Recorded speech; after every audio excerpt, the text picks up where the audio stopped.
Bien,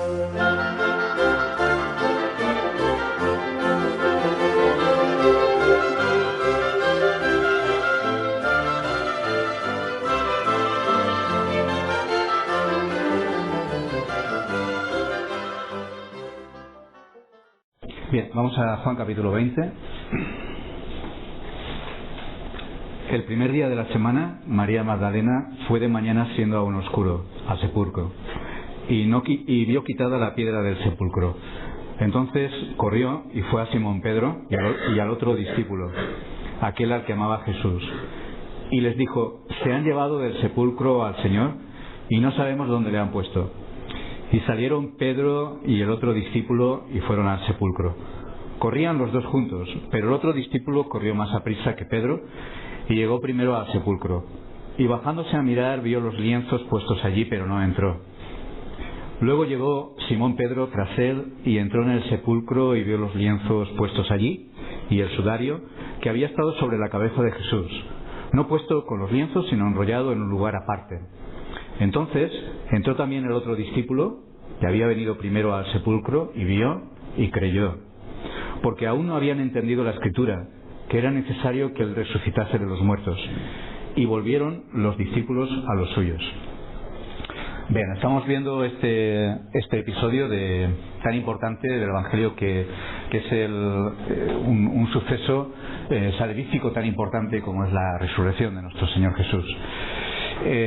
Quiero empezar con una alabanza hacia vosotros. No os estoy dando coba, ya he hecho una y es que, bueno, y voy a seguir. Y es que vosotros creéis, tenéis fe, y eso es asombroso. Hay aquí hermanos que no conozco, quizá a veces, incluso aunque llevamos mucho tiempo en la iglesia y estamos juntos, a veces tampoco nos conocemos tanto, ¿verdad? Pero es asombroso que creáis, que creamos. Y daos cuenta de una cosa, que estos discípulos, estamos hablando de los apóstoles, estamos hablando de aquellos que son el fundamento de la iglesia de nuestro Señor Jesucristo.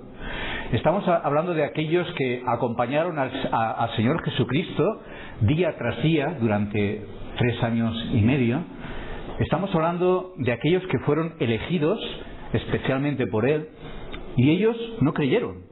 Ellos abandonaron al Señor Jesucristo. Ellos no entendieron el tema de la resurrección y no creyeron la palabra que se les había dado. Tenían el entendimiento obtuso, no comprendían que era necesario que Él resucitase de los muertos. Y se lo había dicho muchas veces. Se lo habían dicho muchas veces, pero aquí estamos en este momento y todavía no lo habían entendido. Y quiero deciros una cosa: vosotros creéis. Amáis al Señor Jesucristo sin haberle visto. Y esto lo menciona la Escritura como una gran cosa. Es más, cuando el Señor Jesucristo le mostró las marcas, sus llagas, sus heridas, a Tomás, al incrédulo Tomás, entonces él creyó. Y sabéis, recordáis lo que el Señor Jesucristo dijo: bienaventurados los que no vieron y creyeron. Tú eres bienaventurado. Tú tienes un gran don que Dios te ha dado, y es fe. Tú crees en el Señor Jesucristo. Tú crees en su resurrección. No has sido testigo, no lo has visto con tus ojos. No has visto estos acontecimientos. No has visto ni escuchado directamente al Señor Jesucristo, y tú crees en estas cosas. Realmente no os doy el mérito por eso. Me arrepiento. Y realmente es un don de Dios. El Señor Jesús, el Espíritu Santo, la gracia de Dios os ha dado un don maravilloso. Y eso hace que nos debamos gozar en algo tan prodigioso. Esto es prodigioso, que tú creas en esto, que tú creas en estas cosas. Habla de la resurrección. Habla de la resurrección de los muertos a alguien. No sé, haz la prueba. Háblale de la resurrección de los muertos. No le hables de la eternidad, no le hables de la vida después de la muerte. Tú háblale de la resurrección de la carne. A alguien que tengas a tu lado, que estés evangelizando, a ver qué dice. No sé si en algún momento, cuando has evangelizado, has hablado de la resurrección, y no sé qué reacción han tenido respecto a tus palabras. Descubrirás que creer en la resurrección de los muertos, que creer en la resurrección de la carne, es algo asombroso. Que creer en el Señor Jesucristo también lo es, pero creer en la resurrección de la carne es algo asombroso. Pregúntaselo a muchos evangélicos. Realmente casi ni han escuchado sobre la resurrección de la carne. Ya os he comentado cómo a veces he hablado sobre la resurrección de la carne, y ha habido evangélicos, pero quiero decir evangélicos de iglesias conservadoras, de iglesias que se enseña la Biblia y que llevaban años y años en la iglesia, y me han dicho: ¿resurrección de la qué? Resurrección de la carne. Y recuerdo en una predicación que, hablando de la resurrección, después me dijeron: ¿tú qué eres, como los testigos de Jehová o qué? Porque ya sabéis que los testigos de Jehová enfatizan la resurrección y de hecho niegan el estado intermedio, lo niegan absolutamente. Ellos creen que cuando uno muere, pues su mente es puesta en el olvido, lo que se llama falsamente el sueño del alma.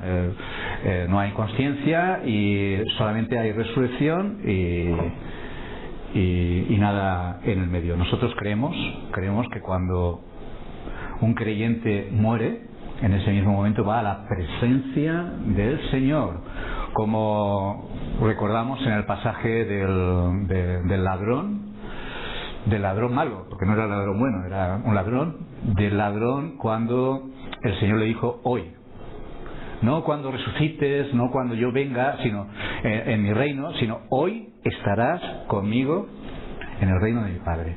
Así que el Señor Jesucristo no fue al infierno, y el ladrón malo tampoco quedó inconsciente y en la nebulosa, ahí en la nada, hasta la resurrección, sino que él, aunque no resucitó, pero él estaba con el Señor y estaba en el paraíso con el Señor Jesucristo.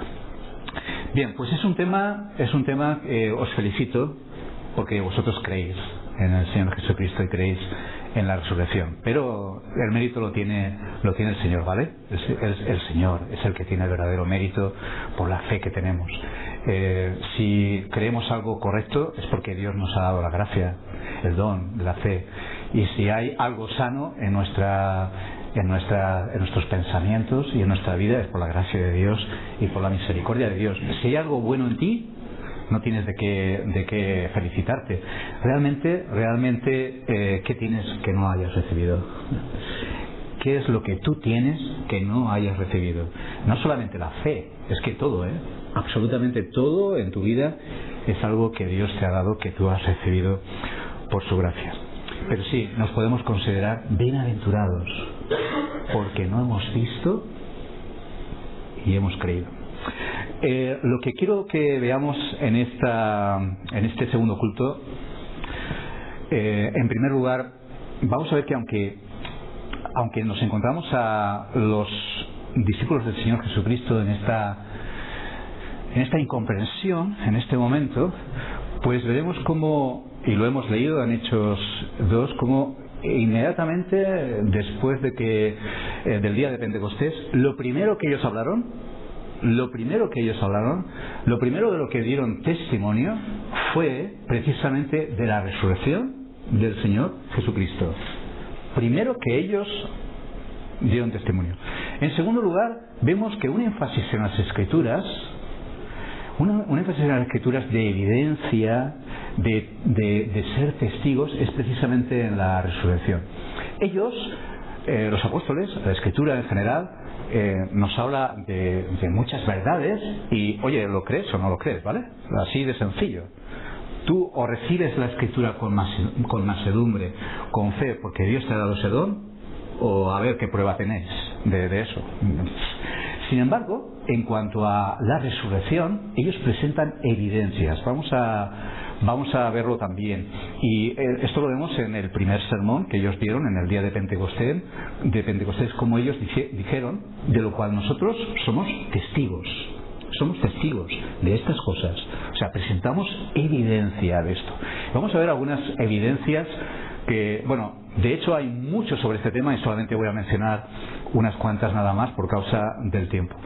Y luego vamos a ver cómo, a pesar de que es algo tan importante, que fue lo primero que ellos hablaron y que continuamente ellos hablaron de la resurrección, era un tema muy importante, cómo a pesar de eso pues nos encontramos con mucho silencio sobre este tema en la actualidad. Nos encontramos con con mucho error sobre este tema, que es tan importante, que es tan central. Pero bueno, no vamos a seguir necesariamente ese orden, pero vamos a ver en primer lugar cómo estos hombres que estaban tropezando en este tema luego se convierten en testigos y dan evidencia, dan testimonio de la resurrección del Señor Jesucristo. No solamente es algo que creyeron, sino algo que ellos con sus ojos presenciaron, algo de lo que fueron ellos testigos y algo de lo que daban evidencia ante la sociedad, ante el mundo y ante todo aquel que les escuchaba. Lo hemos visto en Hechos 2, cuando dice: de lo cual nosotros somos testigos, dice en el texto. Vamos un momentito a 1 Corintios 15 y vamos a ver también este énfasis en la evidencia de la resurrección en palabras del apóstol Pablo. Recordemos que 1 Corintios 15 es un capítulo muy importante sobre la doctrina de la resurrección. Existía un error en la iglesia de Corinto, y es que algunos negaban la resurrección de los muertos. Y en la discusión importantísima que Pablo da sobre este tema, nos encontramos con lo primero que dice 1 Corintios 15. Y fijaos lo primero que dice en 1 Corintios 15 sobre la resurrección, preparando el terreno para rebatir a aquellos que la negaban. Fijaos, los discípulos tenían problemas con esto. Aquí tenemos con una iglesia que algunos la negaban.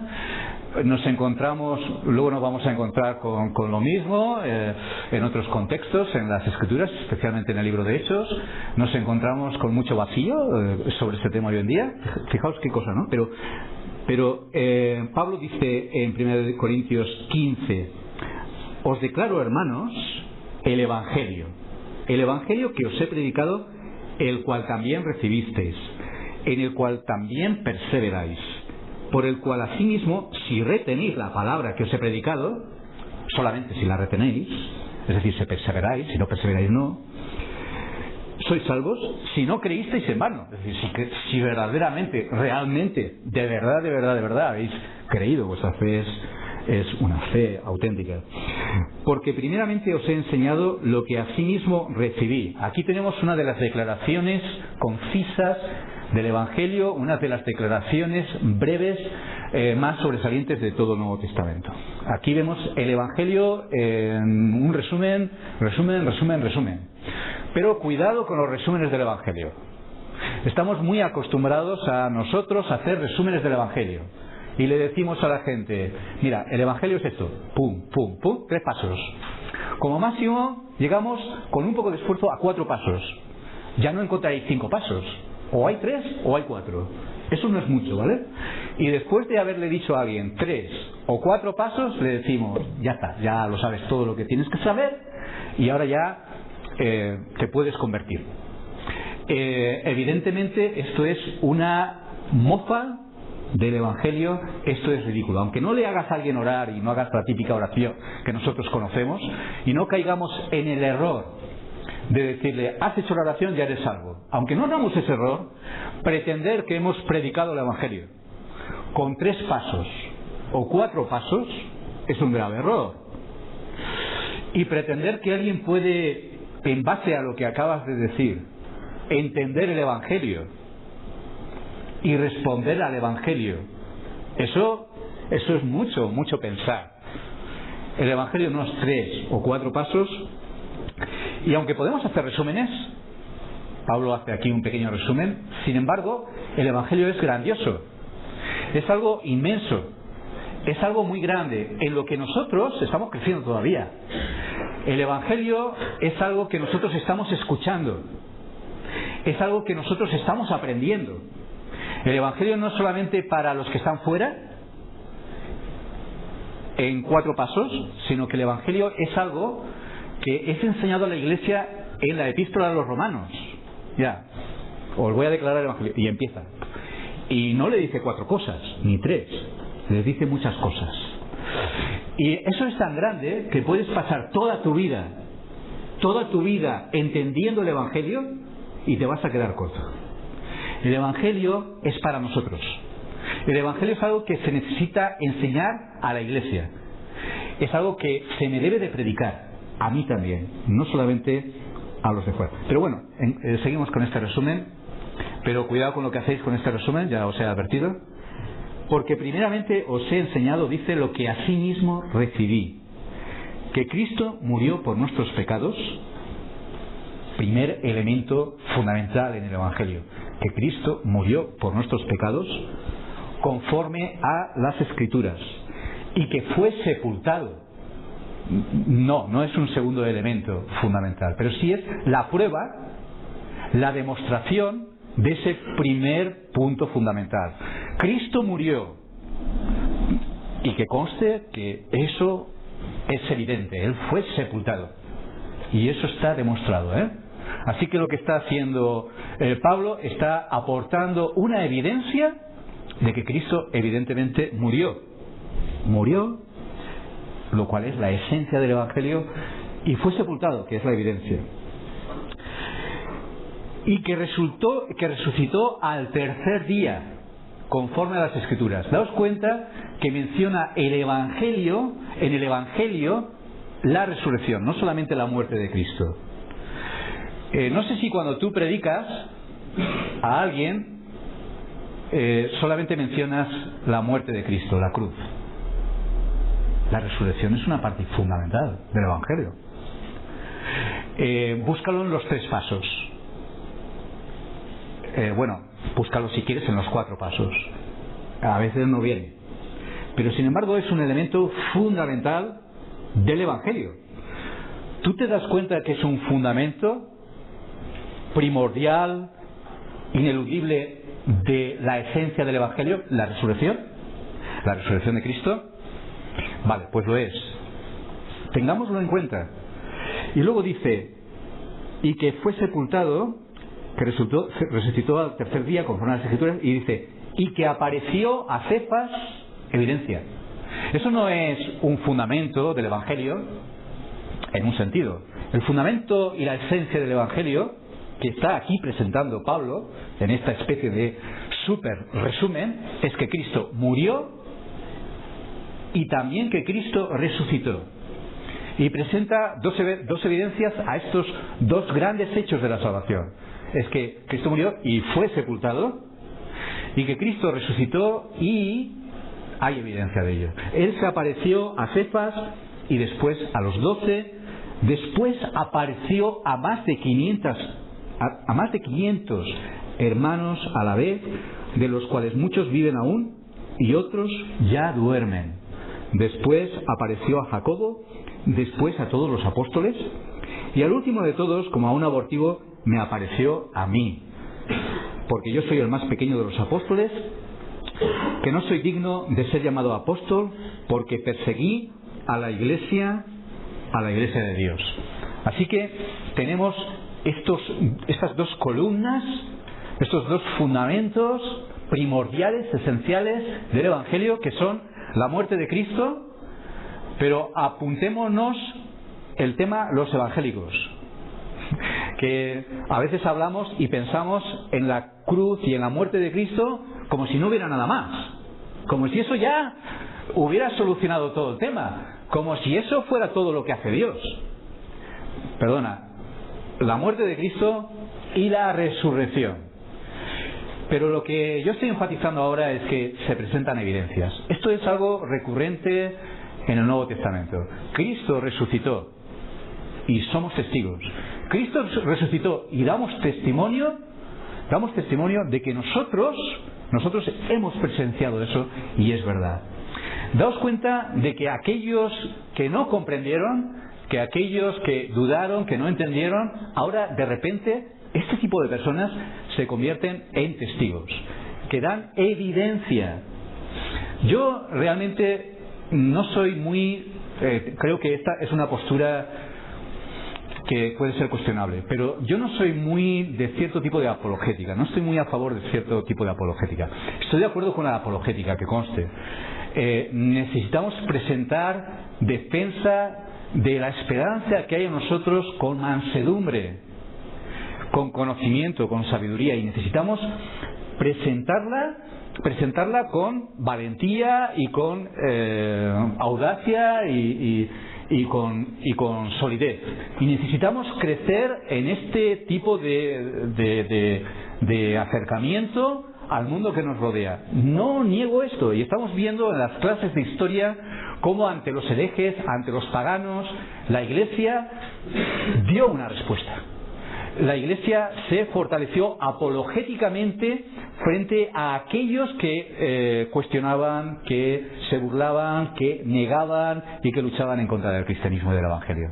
Así que no estoy negando la necesidad de una apologética. Sin embargo, a veces la apologética suele presentarse de una manera, pues, estilo como los escolásticos, como si estas cosas y esta presentación y estas evidencias fuesen suficientes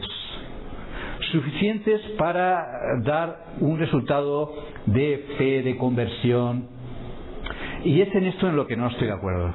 Y creo que es importante no estar de acuerdo, darnos cuenta que nosotros creemos en estas cosas, pero es que es un don de Dios.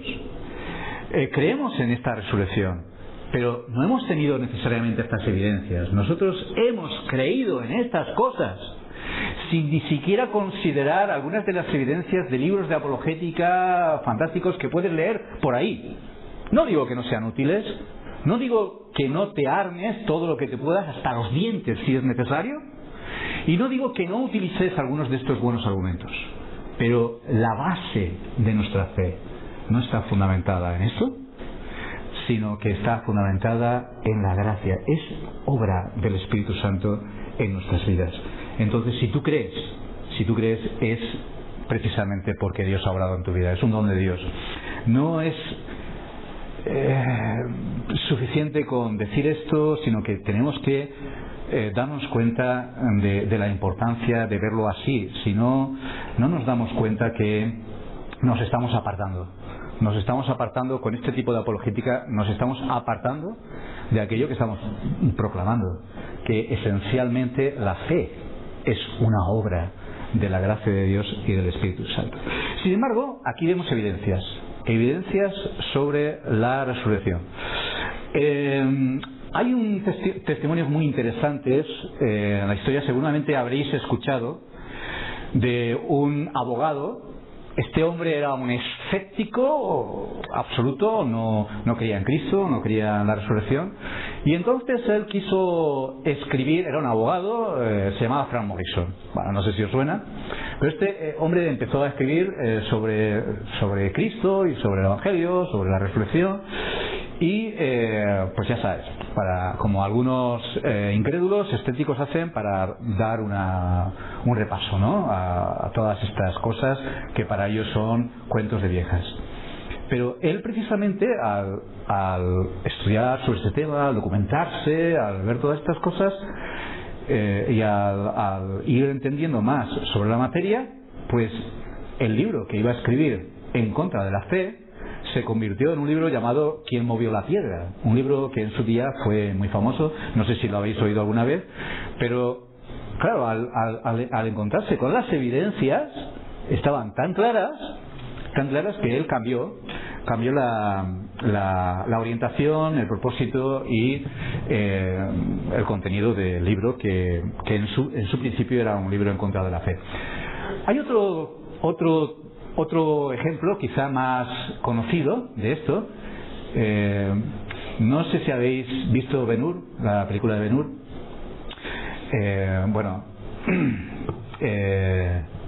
Está basada en un libro escrito por un tal Wallace, el general Wallace, un tal Louis Wallace. Es un libro muy conocido, ¿sabéis? Mundialmente conocido, también la película. Pues este hombre le pasaba igual. Este hombre quiso escribir un libro ambientado en la época de Cristo, en todo ese tiempo, para boicotear, para dinamitar la fe cristiana, porque él creía que no creía en esto. Él tenía un amigo, tenía alguien que le influyó mucho, un tal Robert Ingersoll. No sé si lo habéis oído, pero es uno de los más famosos escépticos, de los más famosos agnósticos que ha habido. Es que creó escuela prácticamente. Era un orador muy conocido y muy enérgico en cuanto a su actividad, y mucho del mundo libre pensador y estético tiene como punto de referencia a Robert Ingersoll. Hay no solamente esta obra de Ben-Hur estaba influenciada por su pensamiento, sino obras de un escritor famoso, Sinclair Lewis, no sé si lo habéis oído, pero también estaban influenciadas por él y luchan en contra de la fe cristiana. Especialmente este hombre pues se metía mucho con el protestantismo y con las campañas, los avivamientos que había en los Estados Unidos en aquella época. O sea, que estamos hablando de un hombre que quiere escribir Ben-Hur para luchar en contra de la fe cristiana, influenciado por el escepticismo, el agnosticismo de este tipo de librepensadores que especialmente pulularon en esa época. El resultado ya sabéis cuál fue.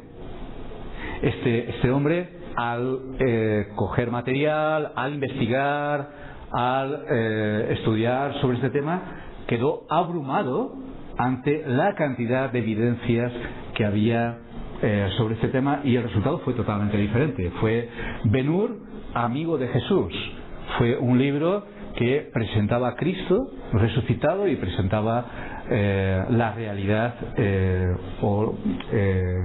la realidad del Evangelio y del cristianismo, totalmente a favor. Ahora, daos cuenta de algunas cosas que solamente quiero mencionar, algunas cosas que se ven sencillamente en nuestras Biblias. En primer lugar, hay un elemento que tenemos que tener en cuenta y que muchas veces se menciona, y es el hecho de que esta gente, estos apóstoles que primeramente no creían, de repente se convierten en hombres valientes, en hombres increíblemente valientes, que están dando evidencia de estas cosas en este tiempo. Hay algunos argumentos que muestran la fuerza de este hecho, y es la realidad de que cualquiera que quisiera refutar este mensaje tan prominente, tan continuo en su predicación, podría decir: mentira, el cuerpo de Cristo está aquí. Pero hay silencio. No existe ese argumento. Como sabéis, el único argumento que puede haber es: bueno, lo habréis robado vosotros, lo robasteis vosotros, porque otro argumento no podían dar. No estaba el cuerpo de Cristo para decir: callaros la boca, que Cristo no ha resucitado. Ellos dieron testimonio no 100 años después, no 200 años después, no 300 años después, sino en ese momento, en el momento en que tuvieron lugar esos acontecimientos. Estaban expuestos a que cualquiera les demostrase lo contrario, y no hubo lugar a tal. En segundo lugar, tenemos que considerar la valentía de estos hombres. Es que no hay valentía igual, ni siquiera en soldados de muchos ejércitos, cuando esta gente, de una manera tan arriesgada, poniendo sus vidas ahí delante, que podían ser, algunos fueron asesinados por esto y fueron perseguidos, de hecho, por proclamar el Evangelio, su fe en Cristo y la resurrección del Señor Jesucristo. Unos hombres así o estaban engañados o alucinados, o estaban diciendo la verdad, porque no podía ser que unos hombres así estuvieran mintiendo por algo por lo que estaban muriendo y siendo tan valientes y arriesgando tanto su vida. Luego, en otro aspecto, tenemos que ver las evidencias de tal y como fue y tuvo lugar la sepultura de nuestro Señor Jesucristo. Daos cuenta que los fariseos, precisamente por esas palabras de Cristo, de que al tercer día levantaré este templo, refiriéndose a su cuerpo, de estas palabras de Cristo acerca de su resurrección, ellos no querían que hubiera ningún tipo de problema con esto y se las arreglaron para que hubiese una guardia ahí. Había una guardia romana ahí. Eso estaba sellado. La guardia romana no era cualquier cosa.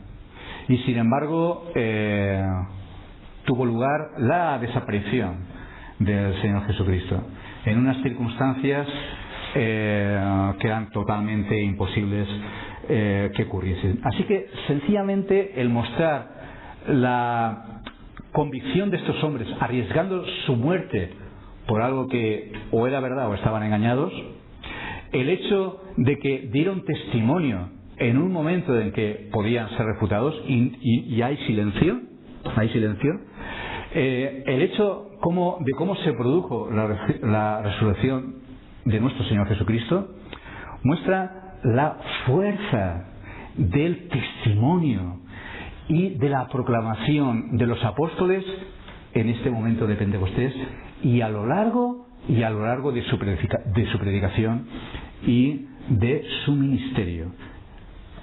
Es una evidencia. Normalmente en las Escrituras simplemente se nos declara la verdad sobre Dios, se nos declara la verdad de nuestro Señor Jesucristo, se nos declara la verdad sobre su obra de salvación, se demuestra con las Escrituras, pero en este tema hay evidencias, hay testigos. Nosotros lo hemos visto. Y en un momento se apareció a más de 500 personas. El argumento de la alucinación ahí queda cojo. Así que, en primer lugar, tengamos cuenta que hay evidencias. Tenemos evidencias. Podemos hablar sobre la resurrección de nuestro Señor Jesucristo en este tiempo con fuerza y con convicción, a pesar de que el mundo va a reaccionar como nosotros sabemos que va a reaccionar. Pero pensemos que aunque hay evidencias, bienaventurados los que no vieron y creyeron. Y ahí estás tú, ahí estoy yo, que hemos creído y amamos al Señor Jesucristo sin haberlo visto y sin haber sido testigos de esto. Eso es algo asombroso, es algo maravilloso, es algo increíble, es algo prodigioso. Que tengas fe, si tú tienes fe y tienes fe de verdad, eso es algo sobrenatural. Es algo por lo que puedes estar gozoso porque crees en el Señor Jesucristo y crees sin haberle visto. Mira, estoy dispuesto incluso a olvidar que no eres tan perfecto. Vale, tú no eres tan perfecto, eres muy imperfecto. Bueno, yo también. Pero tú crees. Tú tienes un don precioso. Y me hace pensar que Dios ha hecho una gran obra y está haciendo una gran obra contigo. Porque crees. Y eres muy, muy bienaventurado. Porque tú no has visto al Señor Jesucristo. Nunca. Tú no estuviste en ese momento. Y tú has creído. Ni siquiera conoces, probablemente, y me incluyo, muchos de los argumentos que se pueden leer en libros de apologética. Pero tú crees en el Señor Jesucristo. Ahora, cuando predicas el Evangelio, hablas de la resurrección del Señor Jesucristo. ¿Lo ves como algo tan importante? Esto es lo siguiente que quiero abordar. Lo primero que ellos hicieron fue hablar de la resurrección. Lo hemos visto. Es verdad que primero hablaron, mira, Pedro se levanta ahí, el primero, y dice, mira, que estos no están borrachos. Que lo que ocurre es que hay una promesa en el libro de Joel.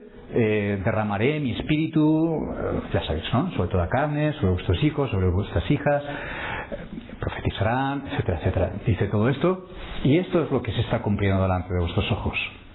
Pero inmediatamente empieza la esencia, el meollo de su mensaje, y él proclama a Cristo resucitado.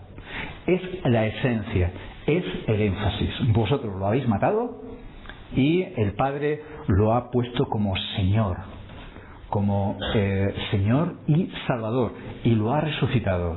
Esa es la esencia del mensaje y de la predicación de Pedro ahí, la primera predicación. Fijaos que es importante la resurrección, ¿eh?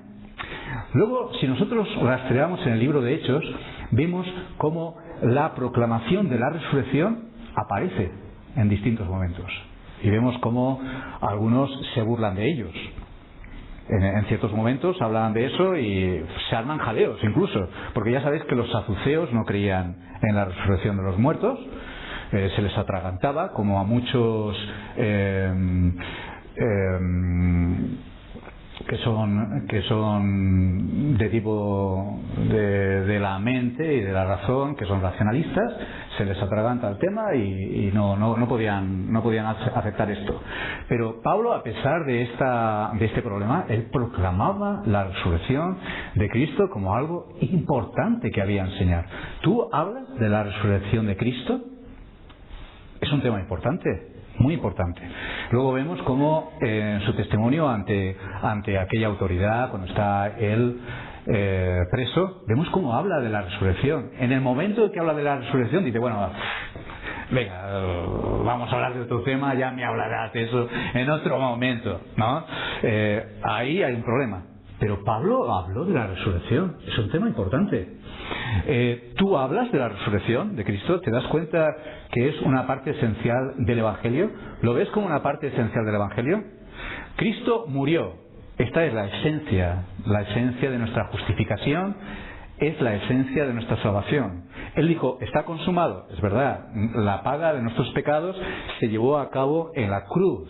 Cuando Cristo murió, yo fui redimido en aquel momento. Estamos hablando de la esencia de la obra de la salvación. Estamos hablando realmente de la obra de redención. Pero la resurrección es un tema fundamental del Evangelio y también de la salvación. Tengo aquí el credo de los apóstoles. Es que me gustan estas cosas. Yo os lo voy a leer. ¿Lo habéis escuchado una vez en una predicación? El credo de los apóstoles. Hemos escuchado muchas predicaciones sobre la resurrección. Bueno, aquí el credo de los apóstoles. Creo en Dios, Padre Todopoderoso, Creador del cielo y la tierra. Creo en Jesucristo, su unigénito Hijo, nuestro Señor, quien fue concebido por el Espíritu Santo, nacido de la Virgen María, sufrió bajo Poncio Pilato, fue crucificado, muerto y sepultado, descendió al infierno. Ya sabemos que Cristo no descendió al infierno literalmente. Esto se interpreta, ¿eh? Al tercer día resucitó de entre los muertos, ascendió al cielo y se sentó a la derecha de Dios Padre Todopoderoso. Desde allí vendrá a juzgar a los vivos y a los muertos.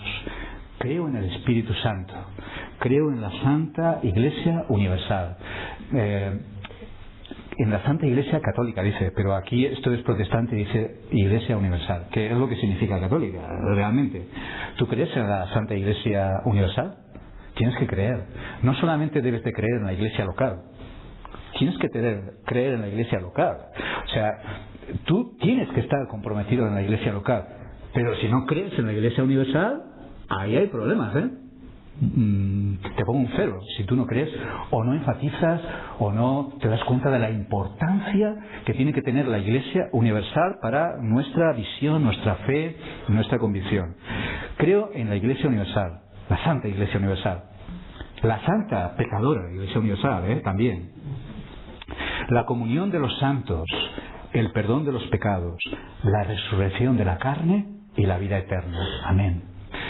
¿Daos cuenta cómo en este credo de una gran importancia histórica, eso de hecho probablemente no fue, o sea, no se cree que esto fuese directamente escrito, redactado por los apóstoles, pero sí es uno de los documentos más antiguos y muy respetado, no solamente por la Iglesia Católica, por supuesto, no solamente por la Iglesia Ortodoxa, por supuesto, sino también por la Iglesia Protestante. Bueno, por una parte de la Iglesia protestante. Es un documento importante que nos muestra algunas de las cosas esenciales que ellos estaban levantando, que ellos estaban poniendo como cosas que tienen que estar ahí.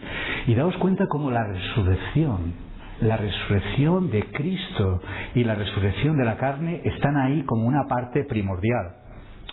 Yo creo que muchas iglesias deberían leer el Credo de los Apóstoles para hablar más de la resurrección, por lo menos. Un tema fundamental. Una pregunta: cuando nosotros somos justificados por la muerte de Cristo o por la resurrección? Piénsatelo. Si tú lees en la Escritura, en Romanos, sin ir más lejos, capítulo 5, dice que hemos sido justificados por su sangre. Y si tú lees lo mismo en la Confesión de Fe de Londres, que estamos estudiando, verás que habla de su muerte que nos justifica. Pero nosotros leemos en el Nuevo Testamento, en Romanos concretamente, que somos justificados por la resurrección de Cristo de los muertos. Entonces, ¿en qué quedamos? ¿Tiene razón la Confesión de Fe de Londres? ¿Tiene razón Romanos 5? ¿O tiene razón Romanos 4:25, que dice que fue entregado por nuestras transgresiones y resucitado para nuestra justificación? ¿Cuál de las dos cosas es cierta? Pues evidentemente las dos. La obra de Cristo no terminó en la cruz. La obra de justificación es llevada a cabo primordialmente en la cruz, es verdad, en su muerte. Pero la resurrección forma parte esencial del Evangelio y de nuestra salvación. O sea, fijaos si es importante la resurrección. Debe ser un elemento que está en nuestra predicación, que debe de estar en la enseñanza de la Iglesia y que debe de estar en nuestra cosmovisión. ¿Es cosmovisión lo que...? Nuestra cosmovisión era una cosa, es una palabra que está saliendo mucho en historia de la Iglesia, ¿no? Entonces, debe de estar en nuestro punto de mira la resurrección de los muertos, la resurrección de Cristo. Creo en la resurrección de la carne. Es importantísimo, es una doctrina fundamental. Daos cuenta que luego más tarde, en 1 Corintios 15, va a dar una serie de argumentos. Pablo va a seguir para corregir el error de aquellos que negaban la resurrección, y va a decir que cosas muy fuertes, que no quiero tocarlo ahora, no quiero meterme por ahí, no es mi intención liarme mucho con esto y explayarme, pero si Cristo no resucitó de los muertos, es que no somos salvos. Es que nuestra fe no sirve para nada. O sea, que estamos hablando de algo realmente trascendental. Nosotros, cuando estamos aquí un día como este, un día en que celebramos al Señor y nos acordamos de su gracia, de su misericordia, nosotros estamos recordando a Cristo, estamos celebrando a Cristo, estamos celebrando su salvación, su muerte. Cuando tomamos la mesa del Señor, hacemos memoria de ese sacrificio a nuestro favor. Pero nosotros estamos celebrando la resurrección también. No se nos olvide. No se nos olvide que cada vez que participamos de la copa y del pan y de la copa, nosotros estamos primordialmente recordando su sacrificio. Pero también la resurrección está dentro del pan y también su venida. Recordemos que la celebración de la resurrección forma parte de este día, de este primer día de la semana. Un primer día de la semana que es primer día de la semana y que es día del Señor, porque fue el día en que el Señor Jesucristo resucitó. Estamos hablando de algo trascendental, algo importantísimo que debería ser primordial en nuestro evangelismo, en la predicación en nuestras iglesias y en nuestra visión, en nuestra mente, en nuestra fe, en nuestra esperanza. La esperanza de la resurrección debe ser central, debe ser fundamental en la esperanza del creyente. ¿Qué esperanza tienes? ¿Es otra? No, es la esperanza de la resurrección. Esta es la esperanza que el Nuevo Testamento nos pone ahí delante de nosotros. Ahora, si esto es así, voy a dejarlo esto aquí porque tengo misericordia de vosotros, sinceramente. O sea, es que digo, pues voy a cortar un poquito, mejor. Pero fijaos, algo tan importante, que el Señor ha dado tantas evidencias, algo tan central, algo que los discípulos, los apóstoles, fue lo primero que dijeron, lo primero, algo que ellos repitieron, algo que se enseña en las Escrituras como algo tan fundamental, tan central de nuestra esperanza, de la salvación, algo que recoge el credo de los apóstoles como algo pues que está ahí como la esencia de aquello que debemos de creer.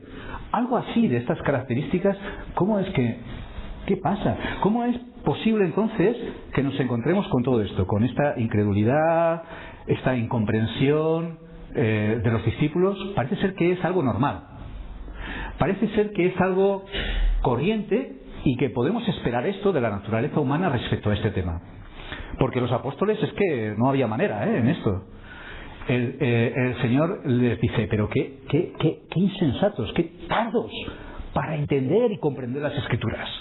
Y entonces pasa a hablarles, citando el Antiguo Testamento, de todas las cosas que habían de suceder y cómo el Cristo había de resucitar, y a ellos se les encendió el entendimiento y hacía su corazón, y bueno, debió de ser una gozada ese momento. Pero lo cierto es que ahí tuvieron unos problemas hasta que llegaron al final a comprenderlo y ser testigos fuertes de ello. ¿Qué pasa cuando Pablo hablaba de esta doctrina? Él hablaba, porque es algo que hay que tocar, forma parte de la proclamación del Evangelio, y él hablaba de esto. Pero ¿qué pasaba? Se reían de él, se burlaban, ya hablaremos de este tema en otro momento, en otro tiempo. ¿Y qué pasa hoy en día? ¿Qué pasa hoy en día? Que este tema no se predica en las iglesias. ¿Qué pasa sobre este asunto? Que muchísimos evangélicos no tienen esta esperanza. Lo digo de verdad, no estoy exagerando, es que lo he visto y lo he vivido. ¿Qué es lo que ocurre? Que la mayoría de cristianos, esto ya lo hemos hablado en distintos momentos, tienen la esperanza de que cuando mueran estarán con el Señor. Eso es la esperanza de la vida eterna.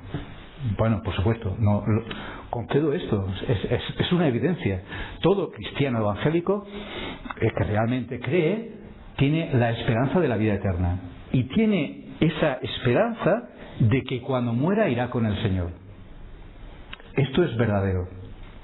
Pero daos cuenta que en realidad mucha gente del mundo que tiene algún tipo de fe, muchos del entendimiento pagano, cree también en la eternidad, cree también en la vida después de la muerte. No creen lo mismo que nosotros, pero ellos creen que cuando mueran, pues... Claro, entonces eso no les choca mucho a la gente. Bueno, les choca a aquellos que son escépticos, agnósticos, a toda 100%, pero no es algo tan extraño. Y el mundo evangélico en general, estoy hablando del cristiano promedio, cree esto, pero la resurrección de la carne no es un tema tan central, no es un tema tan puntual, tan importante. No lo es. Cuando es central, es importantísimo, es fundamental, es una obra salvífica, forma parte de la esencia de nuestra esperanza, del Evangelio y de la salvación. ¿Cómo es posible esto? Pues digamos que la resurrección no es negada, normalmente no es negada, pero sí es olvidada muchas veces. Es enterrada en la conciencia y en el entendimiento de muchísimos evangélicos y no es como un punto de referencia. Sé sincero y piensa, ¿no ha habido muchos tiempos y muchas épocas en tu vida en que la resurrección y la doctrina de la resurrección no ha sido considerada de esta manera por ti? No ha ocurrido, quizá me equivoco y me alegraría de equivocarme en este tema y en muchos. ¿No te ha pasado en ciertas épocas de tu vida que has tenido precisamente esto, la esperanza de que cuando mueras vas con el Señor? Y eso ha sido enfático, pero no estaba por encima de ello como la verdadera esperanza, la doctrina, la esperanza de la resurrección. ¿No te ha pasado eso? ¿No ha ocurrido que en tu predicación no ha sido precisamente una de las esencias que has enseñado. ¿No te ha ocurrido en tu experiencia que no ha sido una de las doctrinas que más has escuchado en el tiempo que tú llevas de vida de iglesia? ¿Cómo es posible eso si es central? ¿Cómo es posible eso si es tan importante? Cuando nosotros enfatizamos la esperanza de la vida después de la muerte, es una esperanza importantísima. Es una esperanza verdadera, pero no es la verdadera esperanza. Dijo Pablo en 2 de Corintios capítulo 5 que no quisiéramos ser desnudados, sino revestidos. Aunque el estar presente en el cuerpo es estar ausente del Señor, es verdad, y la muerte en sí tiene su elemento de positivo, de que estamos con el Señor. Digo en parte, porque en otro sentido no es deseable y sencillamente es la paga del pecado, hermanos. Es maldición. La muerte es terrible, la muerte es horrible. No debemos de verlo como algo hermoso, porque sencillamente cuando la muerte visita a nuestro alrededor o cuando la muerte se acerca a nuestra vida, es algo temible en un sentido y es algo no deseable. Lo es. Aunque también es verdad que la muerte es sobrevida en victoria. ¿Por qué? Porque está la esperanza de que estamos con el Señor, y sobre todo está la esperanza de la resurrección de la carne. Así que piensa honestamente en esto y verás cómo ha habido mucho vacío ahí en tu experiencia en general en la iglesia cristiana. Si no, pues dímelo luego, si quieres. Pero por lo menos ha sido así. Desde luego ha sido así en mi experiencia. Así que estamos hablando de algo trascendental que merece ser considerado. Seguramente que Bonnie lo seguirá hablando, seguirá enfatizando sobre la importancia de la doctrina de la resurrección. Y yo espero que ahora, con esta parte del Evangelio tan importante, nosotros crezcamos en nuestro entendimiento de la trascendencia de esta doctrina, de la importancia nuclear en el Evangelio en nuestra